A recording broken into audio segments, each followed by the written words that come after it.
Olá, boa noite, está no ar mais um Goitacast Aurora, Goitacast 130, edição especial. Eu sou o Ricardo Lopes, ao meu lado ele, o Cris. Salve rapaziada, boa noite. E no centro da bancada, o nosso historiador, Matheus Alvarenga. Boa noite a todos. Hoje nós temos aí um quarto elemento, né, como plano de fundo, o nosso lendário Ayrton Senna. Aí com sua McLaren de 1993. E hoje vamos falar um pouquinho, né? Desse moço aí que quase ninguém conhece, que corria aí de carro, né? Poucas pessoas conheceram aí o Ayrton Senna. Mas antes, né? Tem que lembrar dos nossos parceiros, né? O nosso amigo que só tá aqui por conta do salgado, da Boutique do Pão, Nenhum salgado resistiu, que já tomou um rasgo aqui, ó. Champanhe da Fórmula 1. Espumante. A Boutique do Pão do Parque Imperial fica na rua Professora Brandina de Melo 339. Telefone DDD 22 99 781 7016. Nas redes sociais @Boutique do Pão 339. Temos também o nosso doce, o nosso brownie do Capitão Brownies, do meu amigo Patrick. Fica anexo ao ENF, na cantina do Tio Brisa, ao lado do CCTA.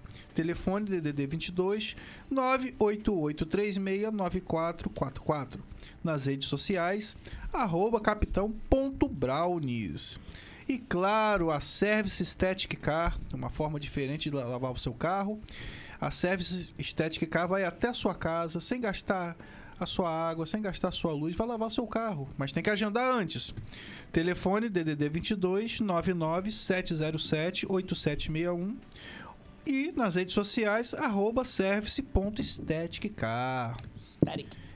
Seu carro limpinho, sem fazer força. Boa noite aí, Luciano Freitas, curtindo a gente pelo Facebook. Grande Luciano. Pai dos né? Gualavitas. Dos Gualavitas. Não é um só, não. E aí, né? Hoje, 8 de maio, a Rede Aurora não funcionou no dia 1º de maio, que foi uma quarta-feira também. E 30 anos, né, cara, sem Ayrton Senna. É interessante que o Matheus Alvarenga nasceu após o falecimento, né? 3 anos depois, né, Matheus? 97. E o Cris chegou a alcançar um pouquinho, né? Era pequeno. Era. Mas você tem alguma lembrança, assim? Eu me lembro do dia que ele morreu. Do dia, né? Tenho lembrança do dia. Tava com quantos anos? Tava com 4 anos. É complicado. Você lembra assim... Eu lembro de algumas coisas com 4, 5 anos. Os cabelos brancos já denunciam. Já denuncio. Mas pior que eu tenho cabelo branco desde os 20. Aí, ó. Precoce. Há 20 anos atrás. E... eu sempre quis fazer, né, um programa aí falando do Ayrton Senna e aproveitei, né, essa data de 30 anos. Ele, na época, com 34 anos de idade, né? E como que o tempo passa rápido, né, cara? Faz 30 anos, né? Na época eu tinha 14 para 15 anos. Olha a diferença, né? Você já fazia coisas do Arco da Velha. Nem tanto, mestre. E embora o Matheus Alvarenga ainda tava em outra encarnação, né, cara? Em 1994. Eu não sei pra onde eu tava, não. Nem o espermatozoide ele era ainda. Essa história de espermatozoide. Não era ainda. Isso vai longe, essa história. Não, era outra encarnação. Tava na bolsa aí. Mas nem ainda, nem na bolsa. Não. Estava no Cosmos. 3 anos? Que desgraça é essa, velho? Rapaz. Estava no Cosmos. Tava congelado lá no banco de sêmen, né? Mas como o cara é historiador, ele pesquisou, né, sobre o Ayrton Senna. Eu sei também que o Matheus assiste muito YouTube, né, falando não só de Ayrton Senna, mas de corridas de Fórmula 1 antigas. É uma paixão também, né? Uma coisa foi semana passada, né, que fez 30 anos, né? Foi dia 1º de maio. Eu fiquei assustado, meu cara, 30 anos atrás já. 30 anos, cara. O engraçado não, né? O triste é porque no dia 1º de maio é aniversário da minha avó. Caramba. Então, quando estava se festejando... Minha avó faz aniversário dia 1º de maio. Coincidência. Quando minha avó estava festejando o aniversário dela, acontece aquela batida na curva Tamborelo. Caramba, bicho. E aí a família fica assustada, né? Eu já perguntei várias vezes ao pessoal da família, porque eu não era nascido, óbvio. Aí eles falaram, olha, bateu, a gente achou que o Senna ia levantar do carro e quanto mais ele demorava, né? O meu avô foi ficando lá, que meu avô acompanhava, ele acordava de manhã cedinho, de madrugada. Antes do galo cantar, ele já dava um peque-teleco no galo e já ligava a televisão, principalmente quando se tratava do Grande Prêmio do Japão. Você tinha que acordar de madrugada. 4h30, não, acho que era 2 horas da manhã, na alta madrugada mesmo. Alta né? madrugada. Na alta madrugada. E até isso o Senna conseguiu fazer brasileiro acordar de madrugada para poder assistir corrida, né? A galera se reunia na época nos trailers, bares, pra assistir a corrida, cara. Todo mundo com as bandeiras do Brasil. Era uma Copa do Mundo toda semana, né? É, Praticamente. a Copa do Mundo, é a Copa do Mundo. E aí ele faleceu nesse dia, né? Pô, broxou a festa de todo. Já tava no final da festa, né? Mas aí depois que chegou a notícia do. Se não me engano, foi aquele jornalista Cabrini. Foi ele que deu a notícia. Falou a notícia que nenhum brasileiro gostaria de dar, né? Essa frase é histórica, cara, é verdade. E aí, não preciso nem falar o que aconteceu depois, né? Pessoal, em prantos. Todos os brasileiros, né? Sem exceção. Poucas vezes, né? Eu acho que o país sentiu uma morte, assim, de parar o país. Não, foi loucura, cara, foi loucura. Eu me lembro que eu tinha 14 anos e o Senna, ele não teve um bom começo na Williams, né? Ele fez 3 poles, mas não terminou nenhuma corrida.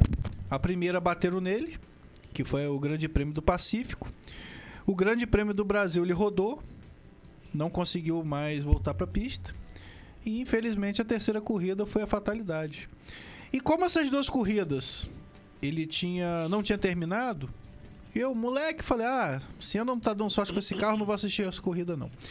Eu não trabalhava ainda, né? Eu tinha 14 anos, e tinha um evento, Domingo Alegre, no Jardim São Benedito, com o falecido Nicolau Lousada. E eu fui nesse show, tal, fiquei lá, zoando tudo. Quando eu chego a casa, por volta de umas 2 horas da tarde, minha mãe chorando. Eu falei, o que houve? Ela falou, o Senna morreu. Eu falei, que doideira é essa, pai? Tipo assim, era uma coisa que não dava, cara. E o Ratzenberger tinha morrido no sábado. E Rubinho, na sexta-feira, sofreu um acidente. Quase que foi morreu. também. E o Ratzenberger foi a primeira pessoa que eu vi morrer na Fórmula 1. Que também tinha muitos anos que as pessoas não morriam na Fórmula 1. E o Senna, cara, o que acontece? Até 94, eu não tinha perdido ninguém próximo na família, assim. Eu não conhecia esse sentimento da perda. De perder alguém. E ali eu senti, cara. Quer dizer, um cara que não sabia da minha existência. Mas é como um amigo meu disse, nós perdemos um amigo que não conhecia a gente, né? Eu acho que muita gente perdeu esse amigo nesse dia. Entendeu? Foram 3 momentos, assim. Foi a morte do Ayrton Senna, que me arrebentou muito. Foi a morte dos Mamonas Assassinos, que parecia também que... Nossa. Essa também parou o país. Essa eu me lembro. Foi minha mãe que me deu também a notícia. Foi em 96, né? Foi em 96. Eu foi dormindo... Qual mês, você lembra? Dia 2 de março de 1996. Então, foram quase que 2 pancadas simultâneas, né? Porque em outubro o Renato Russo faleceria também. Renato Russo veio falecer em outubro de 96. 11 de outubro. Né? Logo depois. E os Mamonas, eles faleceram na virada, né? Do dia 2 pro dia 3. Tipo, 11 horas da noite. No dia 2 eu fiquei sabendo no dia 3. E eu sempre fui muito ruim pra acordar, né? Minha mãe me acordando, ela, os Mamonas morreram. Eu falei, poxa, não tem outro jeito de você tentar me acordar? E foi verdade. Cara, eu me lembro até hoje, Domingo Legal do Gugu. Eu acho que foi assim, um recorde de audiência. E a cobertura total. Com aquele comandante Hamilton, né? Sobrevoando. Então, e o Renato Russo, né? Foram 3 acontecimentos que mexeram muito comigo. E até a morte do Renato Russo, eu não tinha perdido nenhum familiar próximo. Então foram ali as primeiras perdas mesmo, entendeu? Aí depois sim, muitos, né, familiares faleceram. Acho que depois o Renato, outra morte que parou o Brasil foi em 98 do Tim Maia. Tim Maia, cara. Tim Maia. Também foi outra morte que... Do Tim Maia, eu lembro que eu tava vendo televisão quando entrou aquele plantão da Globo. Aquilo é um horror, bicho. Ele sempre descobriu. Não, tava muito susto. Hoje em dia as pessoas já estão ali. Eu não gosto daquilo, não. As pessoas hoje já estão no Instagram, assim, mexendo. Aí fica naquela dedilhada, né? Polegada.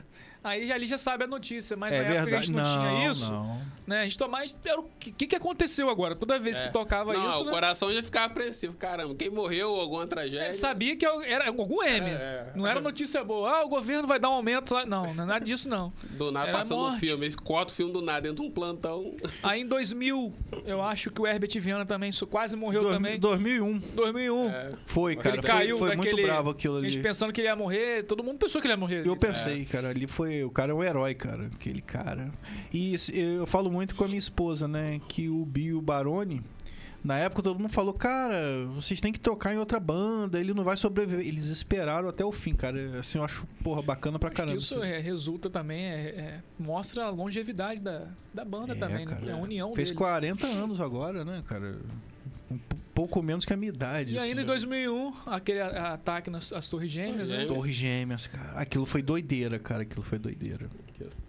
Tem sempre aquela pergunta, né? O que você estava fazendo na hora que aconteceu o ataque? Tem aquela no lenda 11 que de tava setembro? passando Dragon Ball, né? Foi Dragon Ball? É uma Eles falavam lenda. que no dia que o Goku ia vir Super Saiyajin 3, né? Tem essa lenda. O que o Chris fazia ali no dia... Matando aula. Não tava, no 11 de setembro de não tava 2001? fazendo o mesmo que Rogério Skylab, não, né? Tá no Não, banheiro? Eu tava na escola, eu lembro quando eu cheguei. Então na escola ele tava fazendo. Aí eu cheguei a casa, eu cheguei, liguei a televisão, já tava aquela cena, né? Aí Parecia até filme, né? parecia esse. filme, esse caramba. O Matheus já era nascido. O que o Matheus fazia nesse dia? Rapaz, nessa época, minha vida consistia no seguinte. 4 anos de A minha idade? preocupação era brincar de bola na rua. Eu fazia um campeonato de bonecos. Eu tinha um Campeonato tapete. de boneco. Não, vou explicar. Como Eu isso, tinha um cara? tapete. Eu tinha um tapete no meu quarto. Olha a loucura. Aí eu pegava 2 Rexonas, coisas de infância. Botava os 2 aqui, aí pegava os 2 Rexonas do meu pai, da minha mãe, colocava no outro pra simbolizar a baliza. Aí eu pegava os bonequinhos com a mão, botava uma baleba pra dizer que é a bola, né? Eu pegava o giz, riscava, fazia as marcações do campo de futebol.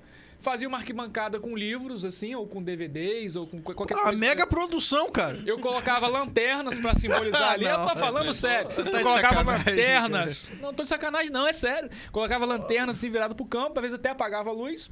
E ali eu ficava narrando o jogo ali, é gol, e não sei o quê, e rolava até meia-noite. De dia, minha preocupação era o seguinte: quando eu estudava de manhã, eu acordava cedo. Aí quando tinha Dragon Ball, que eu gostava muito. Já era assim, você só podia assistir segunda a sexta. Hoje em dia você tem Netflix, você vai onde você quiser e você vai achar. Então você ficava ansioso. O próximo episódio de Dragon Ball Z será... Vou te comer. Aí pronto, já tinha que esperar outro dia pra assistir. Então eu saía correndo da escola, arrancava a cabeça de dedo, com uma correria louca pra poder assistir Dragon Ball. E quando o Goku se transformou em Super Saiyajin 3, eu fingi uma dor de barriga pra poder assistir a transformação. Caramba, Eu tô falando sério, eu não fui pra escola. Não foi. Então a minha vida se consistia nisso. Vida Saudade boa, né? dessa época. 0 boletos. Nenhuma preocupação. Rapaz, eu tô velho mesmo, né? Porque em Você já tava 2001 trabalhando, eu já né? tava trabalhando. Eu trabalhava numa loja de informática no VIP Center, Fabrisoft Informática, não existe mais. E tinha uma lanchonete ali na sobreloja do VIP Center, do Flávio Zácaro, meu amigo Flávio Zácaro. Eu fui lá comer um salgado com uma Pepsizinha e tal. Aí eu achei que aquilo era um filme que tava passando. Eu falei, pô, passando filme essa hora. E não, rapaz, não é filme não. O bicho tá pegando lá, rapaz. Eu falei, caramba. Não, enquanto você tá assistindo uma torre pegando fogo, aí vem o outro avião. Cara, Que ninguém doideira, esperava. mano. Achou que aquilo ali já era o cúmulo, né? Mas até então, ele não sabia o que tava acontecendo. Ele, tá dando algum problema, os aviões estão batendo. Ninguém entendeu muito bem, né? É uma loucura do nada, um avião bater, entrar num prédio. E no ano seguinte, o George Bush anunciava a invasão do Iraque, né? Verdade, cara, verdade. Foi um período bem as sinistro. Teve um armas plantão químicas. também da Globo. Do nada entrou o Bush lá sentado na Casa Branca pra anunciar aquele. Opa. E em 2003, a morte de Roberto Marinho. Presidente da Globo. 2003. Pra mim tinha sido mais recente. Dia 6/8 de 2003, o dia que o Goitacast começou. Só que começou em 2021. Eu acho que fica Quase até 20 anos uma atrás. pergunta pra quem tá Lembra do assistindo. Bonner O que a cheirando ao pessoa vivo? tava fazendo, ou o que ela sentiu, até mesmo vendo um vídeo na posterioridade, sobre a morte do Ayrton Senna. Acho que É fica- verdade, é verdade. Onde que você estava? O que você estava fazendo? Eu Você não pode responder eu não isso. posso responder. Você não existia ainda. Mas eu posso dizer que mesmo depois de anos, porque era assim, voltando ao tema do Ayrton, o meu avô, é aquele negócio, quando você vê um cara que é muito bom fazendo uma coisa, e esse cara morre, desaparece, sempre fica uma sombra, um mito, né? E é o caso do próprio Ayrton Senna. Mito. Você agora Ele é o verdadeiro mito brasileiro. É um mito. Ele é o mito. É, Ele aí o que acontece? Eu acho que, de certa forma, isso gerou sim uma sobrecarga nos outros pilotos brasileiros, que não tinha nem Verdade. 15% da Não. genialidade dele. Com todo respeito ao Barrichello, Não. com todo respeito ao Massa. Até o Massa, o Schumacher, ele era muito inteligente, mas o próprio Schumacher era, dizia, um discípulo do Ayrton Senna. Então ele não se igualava ao mestre, né? Então aí ficou essa sombra. E meu avô, ele sempre falava. Aí eu gerei um costume, né? Além de ficar fazendo isso que eu já falei, futebol de boneco, de ficar vendo Dragon Ball, eu ia pra casa do meu avô de manhã, que eu descia as escadas, ele mora na parte de baixo. E aí ele já tava lá sentado me esperando pra assistir Fórmula 1. Aí ligava na Rede Globo, já Era o tocava programa de domingo. Qual é a cara. musiquinha? Faz a musiquinha. Rapaz, a gente ficava Era naquela nostálgico. emoção. É muito Aí já entrava aquela imagem, já era. Bem, amigos da Rede Globo. Aí já a câmera já fechava de Rubinho lá botando o capacete. Então isso foi. Aí quando o Rubinho demorou, cara, pro Rubinho ganhar uma corrida. 7 anos. 7 anos pra ele ganhar uma corrida. E com várias e várias vezes eu fui crescendo, meu avô falando, rapaz, se fosse o Senna ali, se fosse o Senna, pai, quem é esse Senna? Eu nunca vi. Quando começou a ter internet e YouTube, ou às vezes passava uma coisa na televisão, meu avô era rápido. Aqui tá passando aí o Senna, que eu falei com você, o Senna. Porque não tinha um YouTube pra eu ver na hora. Né? Então, às vezes, eu pai, que cara sinistro. Quando começou a ter internet e YouTube, aí eu fui pegar pra ver várias corridas dele. E eu me emocionava, cara. Eu acho que... Parecia que você tava ali, na tela do computador. Até hoje eu fico arrepiado quando eu vejo, cara, algumas corridas, muitas corridas lendárias dele que... Engraçado, você estava comentando antes da gente entrar no ar como que o brasileiro parava para acompanhar, em geral, né, a Fórmula 1. Eu acho que depois do Senna, nunca mais o brasileiro teve tanto interesse pelo esporte assim. Acho que um pouco mais só, acho que foi naquela época que o Rubinho estava na Ferrari. Ficou aquela esperança. Não, e deu muita raiva o Rubinho na Ferrari. Naquela época ali. Rubinho dando passagem pro Schumacher, aquilo ali. O meu avô ficava revoltado. Hoje batia, sim, cara. Batia na minha. Se fosse o Piquet, ele não fazia isso. Se nada, fosse o Senna não fazia isso. No rádio mesmo, ele mandava o cara tomar suco de caju. Pô, a corrida inteira, sem gelo, sustentar ponta a ponta pra chegar na parte final, você entregar pro cara. Não dá certo, né? Mas aí também é aquela coisa, né? O Senna, quando ele vai pra McLaren, né? Depois você vai falar sobre isso, só dando um spoiler aí. Mas quando ele vai pra McLaren em 88, como novato, ele tem quem? Alain Prost. E ele é campeão em 88, em cima de Alain Prost, entendeu? A corrida do Japão de 88 foi assim, Senna na pole, o carro dele deu uma engasgada e caiu pra 15º. E, cara, o bicho foi devorando todo mundo, meu irmão. Devorando. E aquela ultrapassagem que ele fez em Prost, cara, jogou no canto e foi, Isso cara. foi o título de 88, né? 88. No Japão. Suzuka. Ele sempre foi campeão no Japão. Que geralmente depois do Japão tinha a Austrália. Mas ele era campeão no Japão. E sempre com motor Honda. Né? Sempre com motor Aquele Honda. motor Honda, essa parceria da McLaren com o motor Honda revolucionou aquele pedaço de virada ali de final de 80 para 90. Nossa. E depois só foi sendo superada pela Williams e pela Benetton. Né? Mas deu para fazer um estrago esse carro aí, esse carro aqui atrás da gente. Carro. Esse aí já era o motor Ford. Já tinha terminado a parceria. O último motor Honda da McLaren foi em 92. Esse carro, o que acontece com essa McLaren de 93? Ele não era um carro muito veloz, mas ele tinha um equilíbrio muito bom de chuva e de frenagem. Então, o que acontece? Na chuva, cara, esquece. Não tinha o Williams, não tinha ninguém. E a corrida, o Grande Prêmio da Europa de 93, só teve uma vez essa corrida.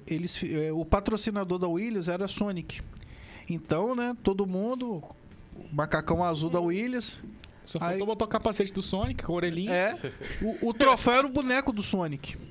Só a Sena tem. E tinha a Sega também, não é? É o Sega. Que era... O Sonic é da Sega, né? É o Sega que tinha um jogo do Sonic, né? Então era o carro-chefe do videogame. O jogo do Sonic. Então o patrocinador ficou meio frustrado, por quê? Quem levantou o troféu tava com um macacão vermelho, cara. Não azul, entendeu? Que o Senna, ele destruiu naquela corrida. Por quê? Choveu E aí, meu irmão, esquece. Ele deixou o Williams pra trás, deixou todo mundo. E depois daquela melhor primeira volta de todos os tempos, ele fez uma volta melhor ainda. Então, ele ganhou com quase 1 minuto na frente. Entendeu? Ele podia vir devagarzinho. Ele ganhava, acho que dava tempo dele ir lá pra garagem, se trocar, tomar um banho. Os outros chegarem depois, cruzarem ali. Mas o Senna, ele era sempre... Ele tinha, assim, fome de Fórmula 1, cara. Ele é possessivo com aquilo, entendeu? Eu tava vendo um vídeo que ele não conheceu a Disneylândia. Cara, dinheiro ele tinha, mas ele era tão concentrado na profissão dele. Focado. Não foi na Disneylândia, nem teve filho. Então ele tinha... Viveu pra aquilo. A vida dele, ele jantava, almoçava Fórmula 1. Entendeu? Você... Pô, no primeiro título dele tinha 28 anos de idade. Né? O Prost ali, em 89, foi uma sacanagem, né, que fizeram com ele. Na verdade, o Senna deveria ser tetracampeão. Sim. Deveria ter 42 vitórias. Você fala daquela corrida na corrida de 89. De 89, que foi aquilo foi uma roubalheira, né? Uma roubalheira descarada. E era interessante as rivalidades, né? Por exemplo, hoje em dia nós temos quem? Nós temos, por um lado, o Lewis Hamilton, temos o atual campeão, Verstappen, mas não é aquela rivalidade que você... E fora que também naquela época os caras, eles tinham carros compatíveis, né? E muitas das vezes o cara saía pela força do talento mesmo, na força do braço, na força do talento, ou em algumas inovações que o próprio Senna trouxe para a Fórmula 1, ele não tinha mania de frear no início de curva. Geralmente ele ia reduzindo. Ele retardava a freada. E a própria recomposição da velocidade do carro era engraçado porque eu já vi um vídeo de vários carros passando e todos eles tinham mais ou menos o mesmo barulho do motor. Né? E quando o carro dele passava, mais ou menos assim, o carro dele passava, ele ia dando tapas no acelerador que o carro dele parecia que estava engasgando. E ele ia conseguindo impulsão. Isso foi provado pelos próprios técnicos das equipes que ele trabalhou, que isso dava uma melhor recuperação na saída da curva. Então os carros iam freando, ele ia... o carro dele vinha engasgando. Então se você fosse até cego, só se você ouvisse o barulho do carro, você já sabia que era o Senna pelo modo de pilotagem dele. Né? Os outros tinham quase que um padrão. Ele não, ele já tinha uma pegada diferente. Chovia e pistas com muita curva, era o prato cheio para ele. Não é à toa que também ele era conhecido como o Rei de Mônaco, o Rei da Chuva. Tem vários apelidos para ele, né? Um gênio. E ele era o cara que ele ia pro Grande Prêmio, ele andava a pé na pista, ele andava de bicicleta na pista, ele conhecia a pista. Estudava a pista. O cara estudava a pista. E naquela época não era computador, não era no mapa aqui. O cara... Ele não era o Romário da Fórmula 1, né? Ele não chegava lá e... Não. Sem treino. Ele já chegava lá, ele conhecia... Ele pesquisava, um cara inteligentíssimo. Então você hoje comparar, por exemplo, eu ainda assisto a Fórmula 1, mas hoje, até mesmo pelas regras da Fórmula 1, tá muito chato. Tá, você não pode fechar o cara, você tem que deixar o cara passar. Então, cara, tem essa porcaria de asa móvel, não tinha na época. Era no pé, cara, era no braço, tinha que ir, né? E todo ano eles mudam alguma coisinha nas regras, né? Exatamente. E o Verstappen... é melhor, na minha opinião, é melhor piloto que o Hamilton. É mais agressivo, mas você vê, o Hamilton não ganha uma corrida desde 2000. A última vez que ele venceu foi em 2020. 2021. 2021 que ele ganhou pela última vez. Que o Verstappen foi... Quer dizer, 22, 23, ele não ganha, entendeu? Tá começando a tirar o pé. Aí você vê que o Norris já ganhou a corrida de Miami agora, com a McLaren. Tô gostando que agora deu uma quebrada, porque tava deu uma quebrada. Chato. Mas você vê que o Hamilton não é isso tudo. Eu não comparo o Hamilton nem a Schumacher. E ele vai pra Ferrari, né? Será que ele vai arrumar alguma coisa pra Ferrari? Talvez ganhe uma corrida. Um piloto agora contemporâneo, mais atual, né? Que me decepcionou. É o Leclerc. Eu botava muita... Leclerc é muito ruim, cara. Botava muita fé no moleque. Eu torço pra Ferrari. Eu digo a você, o Sainz é melhor que o Leclerc. Sim, com certeza. Provou isso, já tá provado. Outro piloto fraco, Pérez. Ricardo Pérez. Ele... Sou Ricardo? Se não é Ricardo Pérez, ou não? Eu acho que não. Eu acho que é, hein? Não, acho que não. Tem um Ricardo, que não é Ricardo, Ricciardo, que também é fraco, pra variar. Agora, eu acho que um cara muito injustiçado na Fórmula 1 é o Schumacher. por quê? Ah, Schumacher é vilão. Cara, ele era competitivo. Ah, mas aquela brasileiro, questão... É engraçado que o brasileiro vê isso de uma forma... cara, ele é competitivo. O cara quer vencer, pô, é um esporte de competição. Porque era a Fórmula 1 que o cara jogava o carro em cima, meu amigo. Sérgio Pérez, né? Sérgio Pérez. Mas tem outro Ricardo Pérez também, piloto, mas não tá... O cara jogava o carro em cima na época. Piquet, Senna, todo mundo jogava. Não, o cara ter, como Entendeu? o próprio Piquet, no Grande Prêmio, o Jacarepaguá, 86... Eu acho que... Os dois ali, o Senna de um lado, Ali que ele foi tava com aquele carro doideiro. preto, ele já tava na Lotus. né? A Lotus, a Lotus. E o Piquet, ele tava na Williams, não, né? Eu não sei se era o Williams ou se era BMW. Eu acho que era o Williams. Eu acho que ele estava na Williams, no carro branco com... Aquela foi... Ele teve, pra você ver, os caras, ele teve a proeza de, na curva acentuada, ele dá um jeito de passar com uma extrema violência, que ele quase perdeu o controle do carro e quase... Era uma aposta que ele fez ali, ou ele ia tirar muita onda, Aham. ou ele ia se ferrar legal. Inclusive, podia capotar, porque foi uma curva bem fechada que ele jogou pra cima de Senna. Foi nesse lance aí que deu até uma treta dos dois? Já tinha treta. Já tinha. Eles nunca se gostaram. Nunca se gostaram. Nunca. E aí, nessa curva, o Piquet ainda tira um tempo pra tirar o braço do volante em plena curva e mirar um dedão na reta do carro do Senna. Não sei se o Senna viu, mas depois deve ter visto nas imagens. Aquilo ali, pra mim, rapaz, que esporte... Não, o bicho era emocionante, cara. Era emocionante. Cara. Era emocionante. Pra galera que gostava de torcer, aquilo ali... Então era uma Fórmula 1 que o cara jogava o carro em cima, cara. Então o Schumacher, primeiro, Schumacher jogava carro em cima dos outros também, né? jogava. Ele é da antiga escola. Sim, sim. Agora o Schumacher, ele veio de baixo, cara. Ele veio de muito baixo. A mãe dele trabalhava, tipo, na cantina do autódromo. E aí ele conseguiu uma chance de dar uma volta na Jordan em 91, 92. E ele simplesmente fez o 7º tempo com o carro. E ninguém falou, pô, cara, como que o cara pela primeira faz o 7º tempo? Ele chegou a andar em quarto com o carro e estourou o motor da Jordan. Porque o cara que era o titular tinha sido preso. Olha como é que são as coisas, né? O cara foi preso, ele conseguiu essa vaga pra correr uma corrida só. Foi contratado. A Benetton pegou, ó, vem. Aí ele já tombou o tal do Roberto Moreno. Brasileiro. Rapaz, a gente tinha tipo 4 pilotos brasileiros, 5 pilotos. Entendeu? E hoje, muito tempo, não temos nenhum, né? Tínhamos o Fittipaldi, né? O Emerson Fittipaldi ali antes do Senna, né? Foi o cara que abriu as campeão portas aí. pioneiro, ele abriu a cancela. Ele foi bicampeão, acho que 72, 73. Esse foi old school mesmo. Ele não chegou a ser tri, né? Ele foi Foi bi. bicampeão. Aí depois tínhamos o Piquet. Que o Piquet tem uma diferenciação porque o Piquet, ele era um mecânico, né? Ele mesmo montava os carros dele. O Senna, ele entendia como o carro funcionava, ele dava instruções assertivas sobre como ele queria o carro. Mas o Piquet, se deixava, ele botava... Ele mexia. Ele tirava o mecânico. Peraí, ele mesmo mexia no carro dele. Essa era a grande diferença. O Piquet era um grande mecânico e piloto. E o Senna era um talento puro, mas também era um piloto bastante agressivo para a categoria. Muito agressivo. Né? Muito agressivo. Muito agressivo. Ele não era aquele de correr ali em fila indiana, de ficar esperando abrir a asa. Né? Ele atacava em qualquer momento. Às vezes o cara nem esperava, ele atacava. Né? Quando via no retrovisor o capacete amarelo e verde, o cara já tremia. O Piquet, ele inventou aquele cobertor de pneus. Que você põe pra aquecer. Ele que inventou. Quer dizer, o cara era muito bom de mecânica. Ainda participou da inovação, era usado até hoje isso.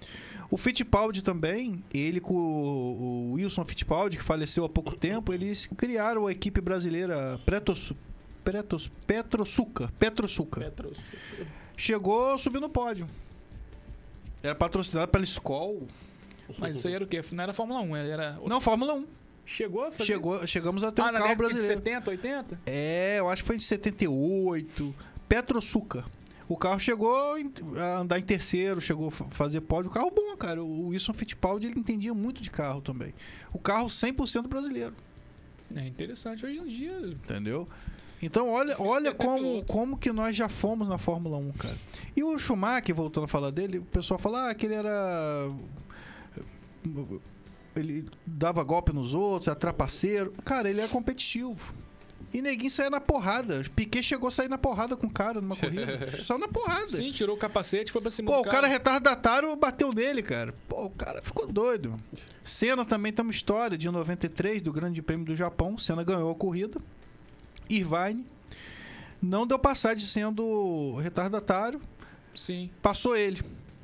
Aí Senna perguntou por que ele fez aquilo. Ele falou, você tava lento. Senna deu um soco na cara dele. No box, isso foi no box. Ele estacionou o carro dele na garagem, saiu da garagem dele, da equipe dele, e até os caras da equipe foi seguindo ele. Pra que esse cara vai fazer? E foi onde ele fez isso. Ele começou a falar com o cara por quê. Quando o cara fez isso, ele... Vai ter uma produção, se eu não me engano, da Globo. Netflix, não é? Globo, eu acho que eu acho que já lançou. Tipo teve um teaser que eu acho que mostra essa cena dessa briga aí, exatamente. Que é emoção, né? Requinta uma série, né? Uma série trabalha com isso também, emoção. Então, cara, o Schumacher, ele conseguiu na Benetton. Ele foi campeão. E tem muita gente que fala, ele foi campeão só porque Senna morreu. Como se ele tivesse culpa. Apesar que ele tava atrás, ele jogou uma... Não tô dizendo que ele teve culpa. Mas no contexto dessa corrida de San Marino... Pressão. O Senna morreu em primeiro. Detalhe. Quem tava atrás dele fazendo uma pressão absurda era Benetton de Schumacher. E tipo assim, eles botaram uma distância pro terceiro enorme, entendeu? Agora, o problema é também que o safety car demorou muito tempo, os pneus esfriaram muito. O carro perde aderência, teve a questão da barra de direção. E o Senna morreu, cara, por uma fatalidade. Ele era pra ter saído andando do carro. Foi a barra da suspensão que... Quase impossível aquilo, né? Ele era pra ter saído andando. Eu tava vendo esses dias o acidente do Alboreto em 91. O carro pegou fogo, ele saiu do carro pegando fogo, cara. Muito pior que o do Senna. Foi fatalidade, cara. Entendeu? Era pra ser. É aquele acidente que a gente para assim, não tinha como. Era pro cara morrer mesmo, infelizmente. E parece que ele sabia, né? Ele já não tava legal. Não tava legal. Porque também, Ratzenberger morre na véspera, né? Aquela coisa com o Rubinho, ele tava vendo que tava perigoso, o negócio não tava legal. Tava sendo, antes da corrida, ele sozinho, se isolado no canto, pensativo, assim, cara, arrepiado. Tem todo um contexto pra essa cena que é bastante comentada, porque primeiro vem a própria decepção do Senna com o carro. Ele tava muito decepcionado. Ele falava que o carro, ele parecia um cabrito, ele fez uma analogia, que o carro tava descontrolado, o carro tava bambeando, era um carro que tava inseguro. É que era um carro muito potente, mas não tinha aerodinâmica. Não tinha. Entendeu? Ele não era estável na pista, ele era muito instável. Então, para você pilotar um carro a 300 km por hora instável, a chance de você acontecer um acidente como aconteceu era muito alta. Então, ali acontece, na sexta-feira, começa todo o problema. 94, maio, acho que ainda era abril, né? Porque foi no final de abril. Sexta-feira, treino de... Não foi treino de qualificação, né? Na verdade, já começou no dia 29, né? Com o Rubinho. Foi sexta-feira. No dia 30 foi Ratzenberger. Isso, sexta-feira o Rubinho passa direto numa curva e vira de cabeça para baixo e a língua dele acaba absorvendo a pancada na força G, não sei quantas. Tem a unidade de medida que eles usam, mas foi uma coisa muito forte. Parece que ele ficou sem oxigênio no cérebro por alguns segundos. E também por causa da língua dele, que ele engoliu a própria língua. Por causa da força G, que ele virou de cabeça para baixo e acertou os pneus. Foi muito feio o acidente, cara. O próprio Ayrton Senna, ele saiu, ele foi lá ver o que aconteceu. Ele foi saber do amigo dele. Aí, no sábado, vem o Ratzenberger, que também perde o controle. Eu não sei exatamente o que aconteceu com o carro dele, mas ele bate, gira.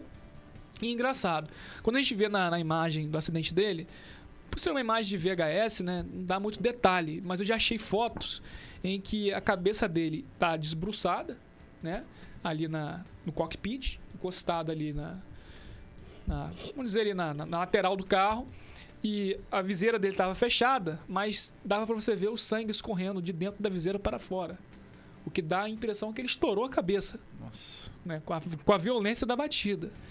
E aí vem aquela discussão, aí gera uma toda instabilidade naquele torneio, porque tem corrida ou não tem? Cancela o evento ou não cancela? Aí começa a discussão. Morreu na pista ou não morreu na pista? Exatamente. Né? Ou seja, acho que é óbvio que o Ratzenberger morreu na pista. Não tinha a mínima condição ali de sair vivo dali. Morreu na pista. E aí depois, o Senna já absorve isso. Dizem, eu não tenho certeza, eu não sei como... exatamente, eu já ouvi falar, mas alguém disse que o Senna estava no dia 1º de maio com uma bandeira da Áustria. Sim. Dentro do carro dele. Para ganhar a corrida, homenagear o Ratzenberger. E aí, o Senna já estava bem abalado, juntou o carro, juntou o Rubinho, juntou a morte do outro amigo dele, colega de corrida, o Ratzenberger. Então, como é que estava a cabeça dele? Por isso que nós temos aquela imagem que ele está segurando o carro, que ele tá olhando.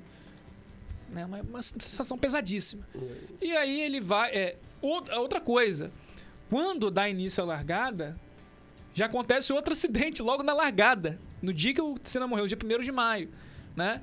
Um carro, ele engasga na pista e vem um outro carro e acaba chocando. Se você for pegar de novo para você ver, há um acidente feio, né, que não deixou gravidade, né, para nenhum dos pilotos, mas há uma batida feia, violenta, logo na largada, e aí entra a estreia do safety car. O safety car entra, faz a fila indiana, para enquanto eles estão tirando os destroços do veículo. Se eu não me engano, é na 6ª volta. Que era um Opel Vectra. Vectra Foi a da estreia, Opel. era novidade na Fórmula 1, o safety car. Foi na 6ª volta que ele, pressionado pelo Schumacher, o Schumacher estava voando atrás dele também, e é onde acaba se acidentando, onde também, né, dentro desse período de final de semana, foi feita uma adaptação errônea no carro dele, porque ele dizia também que o carro dele era desconfortável, até para ele ficar no cockpit. Machucava, é por isso que houve a modificação da barra de direção. Para poder confortá-lo melhor no carro. Para trazer a direção para mais perto, que ele machucava a mão na carenagem do carro. Na fibra. Isso. Entendeu? Então, cara, o carro de Schumacher tinha um equilíbrio melhor, estava pressionando. E na largada, é interessante, né? Que o único momento que ele dá risada, que ele solta um risinho, é quando ele ouve que o Berger está em terceiro. Que era o melhor amigo dele na Fórmula 1, era o Berger. Berger, na época, na Ferrari. E... foi o único momento. E Galvão faz um comentário: eu espero que essa corrida corra dentro das normalidades. Doideira, né, bicho? Fora que também, depois disso, tem até uns comentários ali, depois a gente vai dar uma lida. O que acontece depois disso é que ocorre um acidente e aí vem um outro problema. 2, aliás. O próprio Piquet já tinha batido naquela curva Tamborello. O próprio Piquet, no mesmo E lugar... ficou com uma sequela na visão. Isso. O próprio Piquet bateu naquela curva ali. E já haviam discussões ali sobre botar pneus, acertar a curva. O que foi feito? Nada. Verdade. Então, talvez, se houvesse ali pneus para poder amortecer a violência da batida, talvez o Senna poderia se levantar daquele carro e sair normalmente. Mas, juntando isso, tem a questão também da demora para o atendimento médico. Não estou dizendo que se tivesse ali um posto de saúde ali seria diferente. Porque foi muito fatal. Mas se houvesse alguma chance dele sobreviver ali, mínima que seja, a demora para chegar ao helicóptero, a demora para se paralisar a corrida, a demora para chegar os paramédicos. Eu acho que ele, nas minhas contas, ele sai da pista com 37, 40 minutos depois do acidente. Demorou muito. Que ele é removido. E até o Galvão fala aquela frase que fica na cabeça de todo mundo: vai com Deus, meu amigo. Vai com Deus. Que ele tá no helicóptero, ele já foi embora. Certamente já estava nas últimas ali, né? Entendeu? Então tem essa soma de fatores que vieram a resultar nessa fatalidade toda, né? E a corrida continuou. Schumacher ganhou, né? Aí tem até a questão do Schumacher. O Schumacher foi pro pódio. Eles não sabiam. Pra eles, estava tudo bem com o Senna. Mas depois que contaram pra eles, tem uma foto deles, tipo, chorando, cara. Que eles não sabiam, né? Assim, ficaram sabendo... Informar, né, no meio da corrida. Porque quando o cara morre na pista, tem que cancelar. É como se fosse um sinistro, né? Entendeu? Então, desde o Ratzenberg, não era... Provavelmente morreu na pista. Então, cara, foi assim... Foi uma fatalidade muito grande, cara, assim... Sem precedentes. E aí, cara, ficou aquele vazio, né? O Senna morre... Aí todo mundo deposita a esperança em Rubinho, mas não tem, foi como o Matheus disse, não tem como comparar. E era um sonho do Senna correr na Ferrari, né, cara? E o Rubinho conseguiu. E Massa também. Imagina a gente ver uma dobradinha do Senna. Senna deveria ter uns 40 anos, mas com certeza ele daria caldo ainda. Tinha preparo físico. Imagina uma dupla Schumacher e Senna naquele carro de 2002 da Ferrari. Seria um sonho de... uma noite de verão ver esse espetáculo, né? Eu acho difícil imaginar Schumacher e Senna na mesma equipe, assim. A rivalidade ia ser muito grande. Ia ser... Cara, eu acho que ia ser melhor que Prost e Senna. É porque não deu tempo, entendeu? Não deu, infelizmente. Porque ali ia ser choque de monstro. 2 leões. Né? Não, 2 leões. Agora, o próprio Schumacher sempre dizia, né, que o Senna, ele pilotava como se estivesse se divertindo, e ele não. Ele tava ali naquele cálculo, naquela frieza, entendeu? Então ele considera o Senna melhor. Ele pilotava se divertindo. Foi um acidente, que eu não lembro agora com exatidão um ano, em Mônaco. Que ele tava quebrando recorde atrás de recorde. Parecia que ele entrou, acho que ele falou isso. Ele entrou num estado de transe. Que ele tava quebrando todos os recordes na pista de Mônaco. Eu acho que ele tava com a McLaren já. Ele já estava com a McLaren. Se não me engano, foi em 90. Ele deu uma pancada violenta na entrada do turno. Foi em 88, foi no primeiro... 88? Ele bateu do nada, cara. Ele bateu do nada, mas aí a própria equipe já tinha falado, cara, para. Não precisa. Não precisa mais. Ele estava diminuindo consideravelmente em cada volta a diferença. Eu acho que ele queria colocar 1 minuto no segundo. No Prost. Ele queria colocar 1 minuto. Ele queria humilhar. Ele queria humilhar. Ele queria humilhar. E nesse dia ele saiu o pé da vida, foi pro quarto dele. Disse que ele foi pra casa a pé, né? Que morava ali perto, foi andando. Saiu revoltado dali. Saiu puto, cara. E você vê, né, que ele ganhou em 87... Aí não ganhou em 88, que ele bateu, né? 87, né? 89, 90, 91, 92, 93. Quem dirá seria se ele fosse vivo para 94, né? Que ele ia conseguir tirar daquele carro lá. Até no Grande Prêmio de Mônaco de 94, se eu não me engano, foi o próximo depois de Imola. Eles deixaram o primeiro lugar vazio em homenagem a ele. Agora, em Mônaco, né? Mônaco é um local de muitas histórias, né? Um local que ele se sagrou rei. Charme. Ele era o rei, cara. Ele era o rei de Mônaco. E é o recorde dele. Agora, nada mentira. Tem essa corrida da própria... Em 92, né? Ou 91. O primeiro campeonato dele que ele passa com o motor lá... Quer dizer, com a caixa de marcha dele quebrada, danificada. Em 92 com o Mansell? Não, de Mônaco, você tá falando, né? Sim. Aquilo ali pra mim, o Senna não tava, tipo assim, não conseguia superar as Williams naquele momento. O carro dele não tinha condições, né? As Williams estavam extremamente violentas naquela pista. E aí, não sei se você lembra disso. O Senna, ele tava em segundo, ele tava atrás de Nigel Mansell. A Williams estudou que era melhor, antes de terminar a volta, quer dizer, antes de terminar a corrida, acho que umas 10 ou 8, 6 voltas, não lembro exatamente, trocar os pneus e reabastecer. Achando que isso seria o suficiente, o Senna estava lá atrás, cara. Que isso seria o suficiente para dar para ir no box, voltar, assumir a primeira posição e terminar a corrida em primeiro. Só que o que a gente viu foi o Senna aumentando o ritmo e passando à frente da Williams. E aí que tá o problema, que deixa clara a monstruosidade de Ayrton Senna. Ele com o carro inferior, mais lento, com os pneus desgastados, quer dizer, estava mais instável o carro, né? Com menos combustível até. O Mansell com pneu novo. Claro, tem a questão do peso também, né? Mas com pneu novo e com motor muito mais raivoso. Bem mais. O Senna segurou ele no braço, acho que foi por 7 a 8 voltas. Cara, foi... Naquela corrida foi não, foi e louco, o mais espetacular, eu não sei se você lembra mais ainda, quando ele atravessa, não era nem o Galvão que estava narrando essa corrida, era o Cléber Machado. Porque ninguém imaginava que você ia ganhar essa corrida. Rapaz, aí botou o reserva. Ele passa a linha de chegada, você escuta um barulho. Pau! O motor dele estoura. Fumaceiro. Logo depois que ele passou. O limite. Soltou fumaça. Ele tirou o limite do carro, aquilo, cara. Incrível o que ele fez. Incrível. E depois você vê o mais engraçado é que o Nigel Mansell era um cara muito humilde. Eles até se davam muito bem. O Senna e o Mansell. O Mansell, ele sai esgotado, suado. Parecia que ele tá saindo da sauna. Esgotado. O Senna acabou com o cara. E o Senna saiu inteiro. E o Senna inteirão, tranquilo. E ele foi lá cumprimentar. Cumprimentou. Tem até uma cena engraçada que acho que é na Inglaterra, que o Senna ele perde o controle, o carro dele quebra, se eu não tô enganado. Ele sobe em cima do carro. Aquela carona foi show. E o mais engraçado é que um comissário de pista foi falar, não pode não. E ele deu um chute. Deu um chute no cara. Ele deu um chute. Aí ele deu um tapinha, moço. Pode ir. Vambora, meu filho. Muito engraçado, cara. O cara tinha um carisma, além de tudo, ele tinha um carisma muito grande. Cara. Né? Era uma outra época, cara. Você ganhar Interlagos naquela situação, isso foi o quê? 92, né? Foi em 92.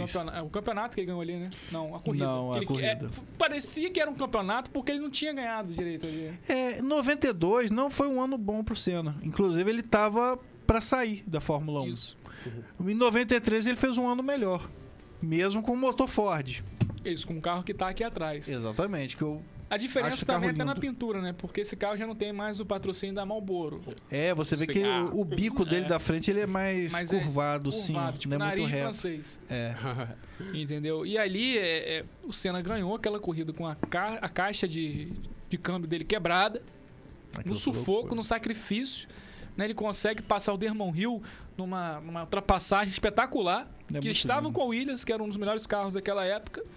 E aí você vê aquela cena de Interlagos sendo invadida, cara. Cara, aquilo é demais, cara. E ele não tava com nojo. Tem gente que tem artistas, tem celebridades esportistas, É. que tem nojo do povão. Ele não. Juntou todo mundo, levou ele saiu ovacionado no safety car, né? E tem um detalhe nessa corrida de 91, que ele ficou só com a sexta marcha. O Ricardo Patrese estava chegando com o Williams. Ele conseguiu dar uma volta melhor do que o Ricardo Patrese. Por quê? Só com a sexta marcha, né? Só com a sexta marcha. Que aí ele deu tipo... Ele enganou o Ricardo Patrese. O Ricardo Patrese não foi pra cima.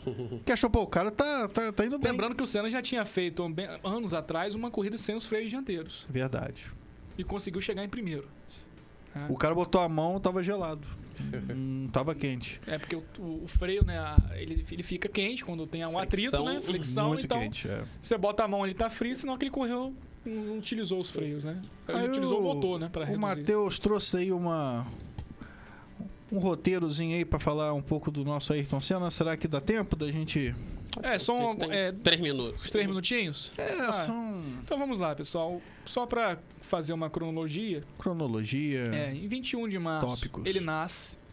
Em 64, ou seja, com 4 anos, ele ganha seu primeiro kart, o pai dele estimulava ele. Em 68 ele faz sua primeira corrida de kart em São Paulo. Em sua primeira corrida oficial de kart, Senna faz a pole position e vence a prova. Em 74, Senna é campeão paulista de kart da categoria Júnior. Em 75, Senna é campeão paulista e vice-campeão brasileiro de kart.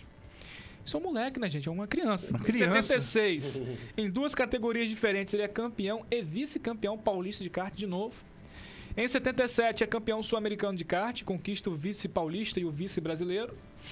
78, conquista o Campeonato Brasileiro de Kart e vice-paulista e também fica em 6º no Campeonato Mundial. Isso com da 18 categoria. anos, isso um monte de títulos aí. 19 agora, 79, é campeão novamente do Sul-Americano de Kart e vice-paulista e vice-brasileiro. Em 80, é campeão brasileiro de kart e conquista o vice-campeonato mundial da categoria. Nessa época, o Senna se casa com a Lilian Vasconcelos Souza, mas o casamento não foi consumado. Em 81, outra coisa interessante, em 79 para 83, 82, se eu não estou enganado, 79 para 82 ele tinha desistido da corrida. Foi ser empresário. Foi ser empresário. Verdade. Depois ele voltou. É. Olha E aí. Olha como é que são as coisas. Depois, em 81, Senna estreia na Fórmula Ford, né?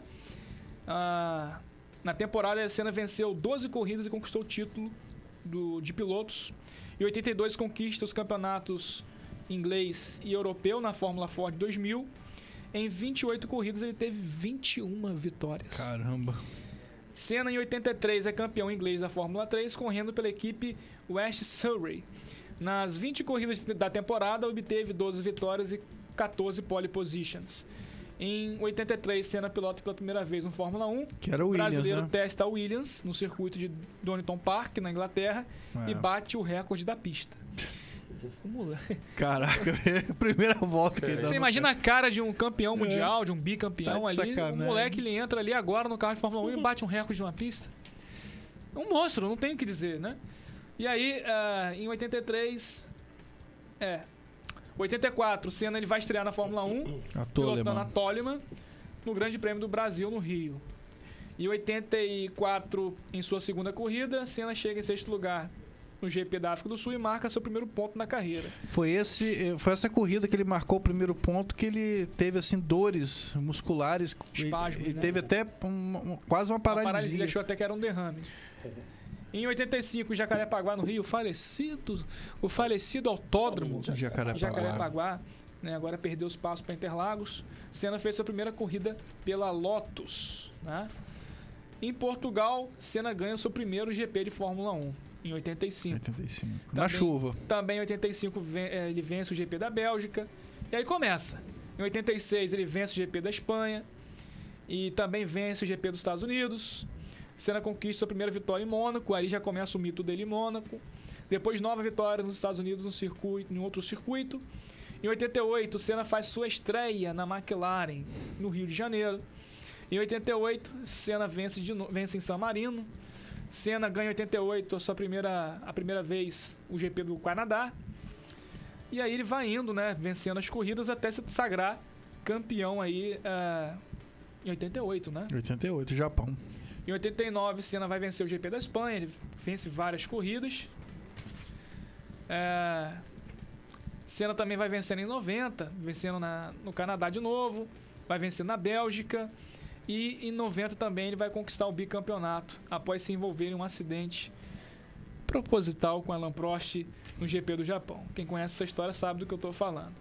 E em 91, Senna vai vencer pela primeira vez em Interlagos, no Brasil. Em 92, Senna vai chegar no segundo lugar no GP do Japão e comemora o tricampeonato mundial de pilotos. Vale lembrar que ele chegou em segundo lugar porque ele quis. Ele deixou Berger passar. Ele tinha uma amizade muito forte, como você falou. E Berger não tinha vencido ainda. Berger, né? Mas, tipo assim, ele deixou bem claro que ele deixou passar. Se você vê a corrida... Não, ele deixou passar. Em 93, em uma das maiores corridas de sua carreira, Senna vence o GP da Europa em Donington. Essa corrida aí da chuva... Essa é perfeita. Lendária. Eu não vou falar dela que vai render tempo. Inclusive, a Tina Turner, né, falecida, ela, em 93, ela fez um show e falou The Best, começou a apontar pra ele, botou ele no palco. Em 94, o Senna ele vai pra Williams. E aí, né? No dia 1º de maio de 94, todos já sabem o que aconteceu. E o corpo de Ayrton Senna foi enterrado no cemitério do Morumbi, após um velório real, né? Parecia um velório de um grande rei, de um imperador. Verdade. Né? Ele foi levado para o cemitério e sepultado. E aí acaba não, né? O legado continua, mas termina a vida desse gigante do esporte brasileiro. E aqui a gente fala de história, fala de esporte, fala de música e tá... Eu acho que tudo tá inserido na história, Com certeza. Cara? Tem as variantes, né? História do automobilismo, história da música, e por aí vai. Tudo é história. É um esporte da elite, né? Mas que Senna fez ficar popular. A Fórmula 1. Sim. Que não é um esporte popular, mas com Senna era. Bem longe de ser um esporte popular. Não. Até hoje. Não. Até porque não temos pilotos também mais na categoria. Não, é extremamente caro. Né? Mas com Senna era popular, cara. A gente... É carisma também. E a gente se acostuma com isso quando perde. Ele tinha uma coisa que o Prost não tinha. O carisma. Carisma. Não, Prost não tem carisma nenhum, Prost, né, não, cara? é o Prost não, o Piquet. Piquet, nenhum dos dois, né, cara? O Piquet era um cara sem filtro. É um cara sem filtro. Você perguntava pra ele ao vivo na televisão, você tinha um grande risco dele xingar você. Não, ele é um cara que ele rota na cara, o bicho é doido. Agora, ele, assim... Não pode tirar o mérito, né? Que o cara corria pra cacete também, o Piquet. Senna não tem como, né, cara? Os números falam, situações, né, cara? E o Piquet teve uma carreira bem mais longa do que o próprio Senna. É verdade. A carreira do Senna foi interrompida. A gente fala, o Schumacher, tudo bem, gente. O Schumacher foi um monstro, mas o Senna, ele teve uma carreira era acima da média. Tirava água de pedra, poxa. Então... Acima da média. Acima da média. Tem uma história também, eu acho que foi o Grande Prêmio da Itália de 90, que o dono da McLaren, né, o diretor lá, falou: você não vai ganhar esse carro. Ele apostou o carro. Aí ele ganhou a corrida, deu o carro pra ele. Fora que teve também esse carro tá no museu. Uma corrida na Alemanha, que foi pra, se eu não me engano, não sei se foi a Ford, não, acho que foi a Mercedes. Teve uma corrida com carros normais mesmo, tipo executivo. Sim. E ele foi convidado e... Ele ainda não era conhecido. Não era conhecido, os pilotos lá já era corrida só para campeões mundiais, né, para pessoas notáveis da Fórmula 1. E aí indicaram ele e o cara ainda relutou. Quem é esse Senna? Aí foi mostrar o currículo do jovem piloto. E com o Alain Prost na pista, acho que o Nigel Mansell também estava. Ele vence em primeiro com todo mundo com o mesmo carro. Mesmo motor, mesmo freio, mesmo tudo. E ele ali... Os caras já viram que esse cara não... Senna não era um cara desse planeta. Veio. Não, e a grande sacada também foi o Grande Prêmio de Mônaco de 84. Ele com a Toleman, né, cara? Isso, porque ele tava voando Caramba, na chuva ali. Bicho. E ali garfaram ele. É na chuva também que você vê o talento do piloto. Porque ali exige muito mais do talento especial do piloto, o domínio na pista, o equilíbrio com o carro, a estabilidade, os cálculos que você tem que fazer. Mais tato. Né? Então, com a chuva caindo cada vez mais forte, os pilotos começam a ter medo também. Pô, vou reduzir. E aí foi onde ele começou lambendo todo mundo até chegar no Prost e passar o Prost. Só que foi invalidada a vitória dele porque a corrida tinha sido, teoricamente, teria sido interrompida uma volta antes. Então, volta-se ali o resultado de uma volta antes, onde o Prost estava na frente. E ele passou o Niki Lauda também, né? O Niki Lauda, que é esse menino? Ele com a McLaren, veio a Toleman passando. Ele ali. E você vê, né? O cara estreando na Fórmula 1, ele ainda assim ficou em segundo lugar. Qualquer piloto ficaria feliz. Rapaz, ele com a cara fechada no pódio, tipo, revoltado. Ele se cobrava. E ele dizia que o segundo é o primeiro dos derrotados. Caraca. Segundo colocado, primeiro perdedor. Ele ficava tem essa frase ainda. Tem outras frases poucos conhecidas, por exemplo, do Senna, onde ele diz, por exemplo, no plebiscito de 93, ele vai dar um comentário pro jornal português dizendo sobre a monarquia ainda. Ih, rapaz, eu não sabia disso. Você não sabia, eu vou te mandar. Não. Perguntaram para ele sobre a situação e ele falou, olha, eu conheço as repúblicas, eu conheço as monarquias. Esse é um dos poucos pronunciamentos políticos dele. Conheço a monarquia e acho melhor, prefiro a monarquia. Ele falou isso, chamando depois. Eu sempre achei ele muito contido, né? Por isso questão é um de dos política. poucos comentários políticos dele, porque ele se limitava muito a falar. O Brasil estava falido Fora naquela do esporte época. dele. Entendeu? Com Itamar, Sarney. Meu Deus E do você céu. levantar a bandeira do Brasil naquela situação com milhões de pessoas desempregadas, na fome. O cara, ele tinha que ser realmente um cara muito... E você sabe que essa questão da bandeira do Brasil, que ele criou na Fórmula 1, quando ele tava na Lotus, a galera ali era tudo franceses, né, cara? Que era Renault, motor. E o Brasil tomou um pau da França. Eu não sei se foi na Copa, eliminatória. Isso, ele se vingou. Tomou um pau. Aí ele ganhou a corrida, cara. Aí pegou a bandeira do Brasil. Parece que quando ele chegou nos boxes não tinha mecânico nenhum mais, cara. Foi todo mundo embora. E se vingou. Foi uma vingancinha, meu amigo. Aí virou a marca dele, a bandeira. Que hoje é proibido, né? Não pode mais bandeira? Não pode mais. Aí o Tá Hamilton... nojento isso, cara. O Hamilton foi, quebrou o protocolo. Ele não paga um pau pra ele, né? Foi até ganhou o Sim, título de sim. cidadão honorário, né? Por causa disso. Sim. Vamos E lá. é isso. O Goitacast vai ficando por aqui. Até passamos um Tem uns pouquinho. comentários ali, se der pra ler É. rapidinho. Aqui é o Freitas dando boa noite, né? Que todo mundo sabe, é minha esposa. E a Dejane Martins, que esteve aqui. Cantora. Boa Dejane. noite, galera linda. Eu não entendo muito de carros e nem corrida, risos.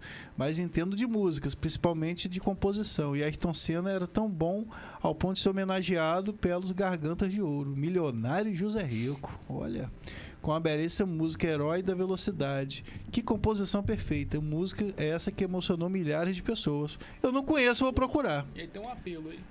Tem um apelo. Fátima Campos. Ela pedindo alguém pra ajudar, né? Passando Ela por com os dificuldade, filhos. Quem quiser ajudar aí a Fátima. Tá desempregada. Dá uma atenção aí. Ela pega reciclagem, mas tá difícil. Ela é sozinha e o pai faleceu. No começo da pandemia. Estou devendo aluguel, a moça já pediu a casa, não temos onde ir com 4 crianças pequenas. Então, galera, quem puder ajudar aí é o Pix pro CPF 389-035-388-62. Isso aí. Desejar melhoras pra ela aí, que saia dessa situação o mais rápido possível. É isso aí. E Tá nos comentários aí no Facebook. Tá no YouTube isso daí? não, esse é no Facebook. Aí Então, fica salvo pra lá. quem puder ajudar, quem tá puder no dar uma Facebook, moral. é o comentário dela. Junto com o Pix. E é isso. Falar de cena, a gente vai embora, né, cara? Olha só. A galera assistindo. Vamos sair a de gente... cena. Aí. Boa, Cris. Aí, boa noite pra todo mundo no Instagram. E é isso. O Goitacast vai ficando por aqui. E até quarta, se Deus quiser. Pam, pam, pam. Tan, tan, tan.